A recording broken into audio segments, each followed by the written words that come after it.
banyak kita bersedekah, semakin banyak potensi masalah atau potensi penyakit yang tertutup. Enak kan? Selesai kan? Selesai. Maka sedekah itu bisa menyelesaikan.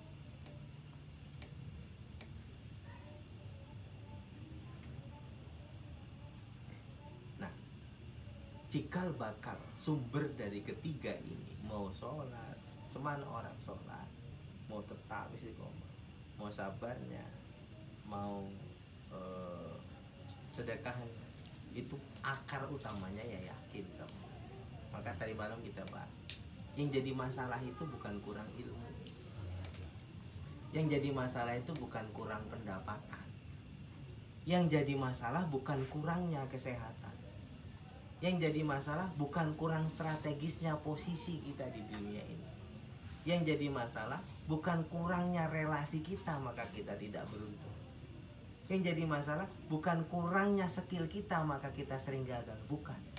Yang jadi masalah, kekurangan itu semua nggak masalah sebetulnya.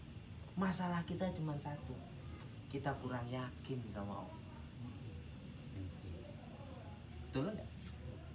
Itu sebenarnya sumber masalahnya.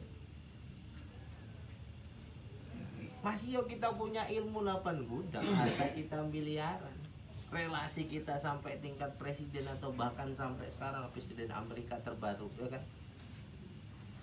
Joe Biden. Kita punya, tapi kalau nggak punya keyakinan, hidup masih dalam ketakutan. Mana bisa tenang orang nggak? Jadi masalah kita itu bukan hatta buka dompet kosong, kondisi tubuh tidak memungkinkan, itu nggak masalah kalau kau yakin Allah itu maha menjamin setiap makhluk hidup. Tapi apapun yang kita miliki sekarang, ya kan, ketika keyakinan kita ragu pada jaminan Allah, maka yang ada ini pun kurang rasa kita. Tapi kalau kita yakin pada jaminan Allah, 1000 perak di dompet kita sendiri, Bang, Allah nggak tergantung uang 1000 atau berapa. Jadi yang jadi masalah itu sebetulnya bukan dunianya, keyakinannya kita. Karena orang yakin nggak punya masalah. Orang yang punya masalah berarti belum yakin, gampang. Mau apapun yang datang ya dia nggak ada masalah. Mau dia yakin Allah nggak menjolimi hambanya, Allah maha baik, Allah itu pengasih penyayang, dia yakin. Maka dia yakin betul apapun yang Allah buat cerita dalam hidupnya itu Allah bermaksud baik.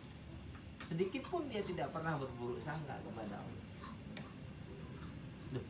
Karena buruk sangka yang membuat hidup tidak tenang. Betul tidak? Orang yang buruk sangka gimana mau tenang? Buruk sangka itu kata lain dari tidak percaya. Betul tidak?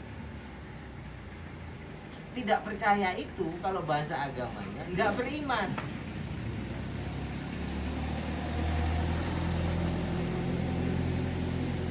Artinya ketika kita berburuk sangka kepada Allah, berarti kita tidak percaya kepada Allah. Nah, kalau kita tidak percaya kepada Allah, artinya kita tidak beriman kepada Allah. Ya, rukun iman yang pertama kita udah kandas. Nah, kita masih berani mengaku beriman.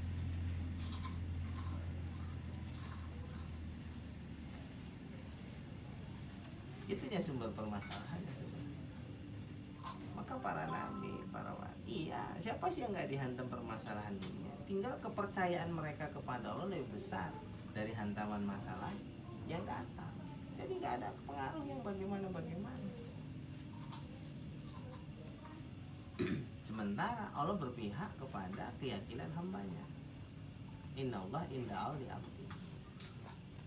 Kecenderunganmu bagaimana? Nah, itu kembali ke bahasa awal. Kecenderunganmu kepada Allah itu seperti apa? Maka itu yang akan diwujudkan Allah. Ini indah zoni abdi. Aku seperti yang kau prasangka. Kalau kita cenderung kepada hal-hal yang positif, maka akan positif jadi. Tapi kalau kita cenderung ke hal-hal yang sifatnya negatif, maka negatif pula.